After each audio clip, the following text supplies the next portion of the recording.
Jumpa kembali dalam channel Siraman Kalbu Sore.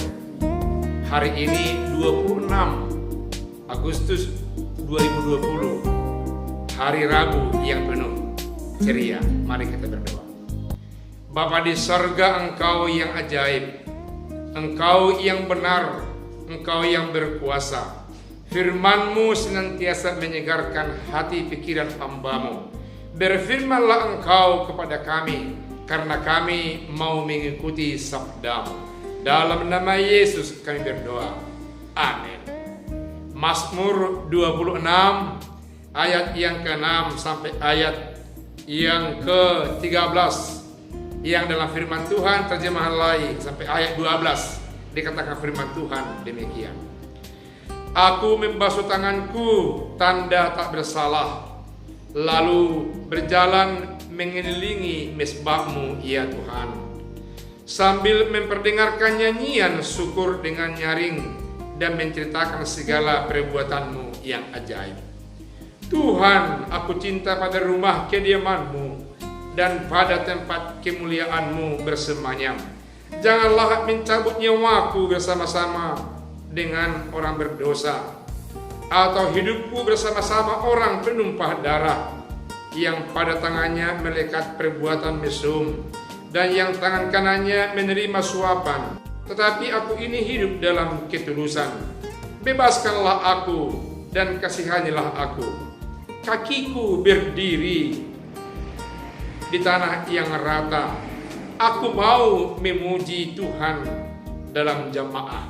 Demikian firman Tuhan. Firman Tuhan ini jelas kita lihat dalam bingkai permohonan pembelaan akan Tuhan atas pemazmur. Kita melihat bahwasanya dia datang ke bait Allah memuji, memuliakan nama Tuhan.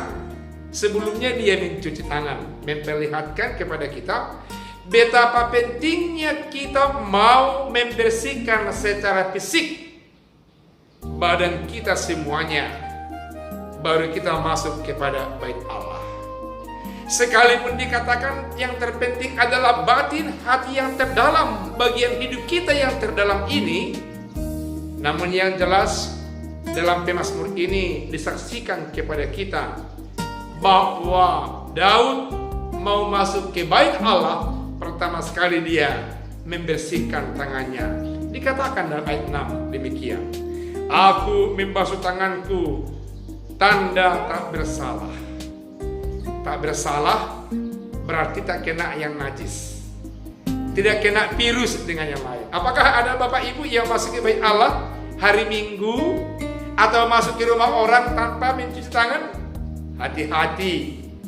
Firman Tuhan ini mengajak kita, mengingatkan kita supaya protokoler kesehatan kita ikuti, khususnya yang membasuh tangan agar jauh dari virus corona yang mengancam dunia pada saat ini.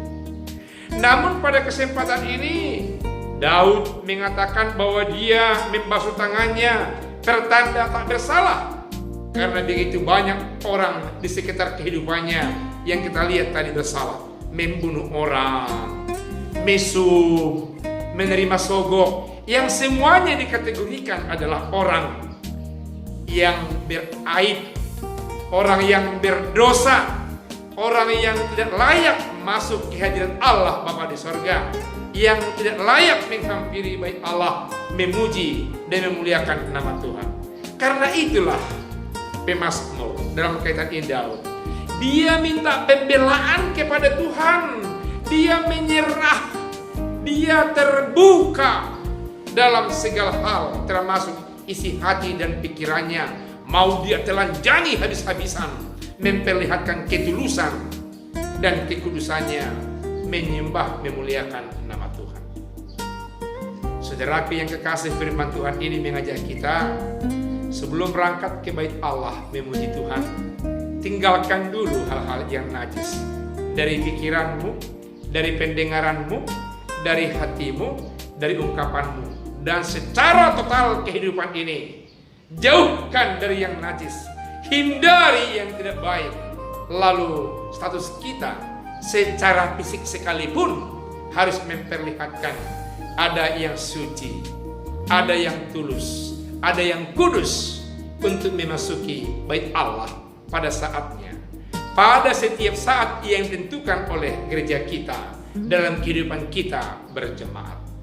Itu yang disaksikan oleh pemazmur pada pertama sekali. Dia mengatakan kebesaran Tuhan yang sangat ajaib, kesaksiannya tentang kebesaran Allah Bapa di sorga, dan dia yang cinta masuk ke bait Allah. Dikatakan firman Tuhan dalam ayat yang ke-7, syukur dengan nyaring dan menceritakan segala perbuatanmu yang ajaib. Dalam ayat berikutnya dikatakan, Tuhan, aku cinta pada rumah kediamanmu dan pada tempat kemuliaanmu bersemayam, yakni di hadirat Allah. Ada hati yang terbuka untuk masuk ke rumah Tuhan. Ada kerinduan hati dan pikiran untuk beranjak pergi dan bersama-sama saudara untuk masuk ke pelataran, memuji, memuliakan, berdoa, meminta yang terbaik kepada Tuhan. Saya percaya dalam kondisi sekarang ini ada banyak ketertekanan di hati umat yang percaya karena tidak mulus pergi ke gereja. Selalu ada yang merasa takut, selalu ada yang terasa membayangi ketika melangkah dan pergi ke bait Tuhan. Secara umum anak-anak sekolah minggu belum pernah masuk ke rumah Tuhan sudah hampir setengah tahun. Yang lansia dibatasi, karena apa? Karena ada yang menakutkan penyakit yang membatasi kita, mereka datang ke bait Tuhan. Pemazmur tanpa ada yang seperti itu, tapi dia perlihatkan dia senang masuk ke bait Allah. Dikatakan firman Tuhan tadi, Tuhan, aku cinta pada rumah kediamanmu dan pada tempat kemuliaanmu bersemayam.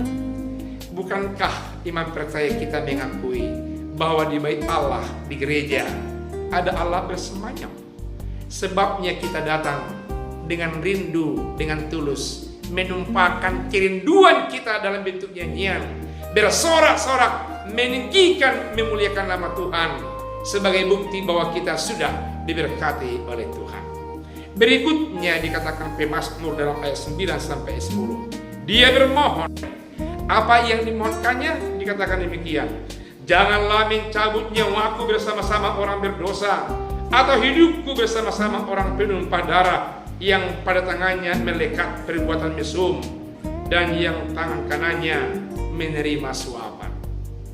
Orang sekali Daud yang memuji Tuhan, yang berupaya hidup yang terbaik demi untuk kemuliaan Tuhan, tidak senang disamakan nyawanya cabut bersama dengan orang yang bersalah. Orang yang mencabut nyawa orang yang mesum, orang yang menerima suap dengan yang lain, dia tidak suka disamakan dengan itu.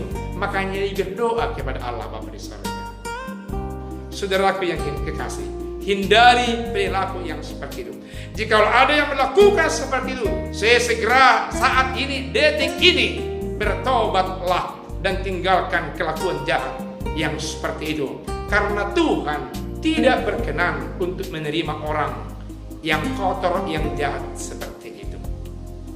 Berikutnya dikatakan firman Tuhan dalam ayat 11 sampai ayat 12. Pemazmur adalah orang yang tulus.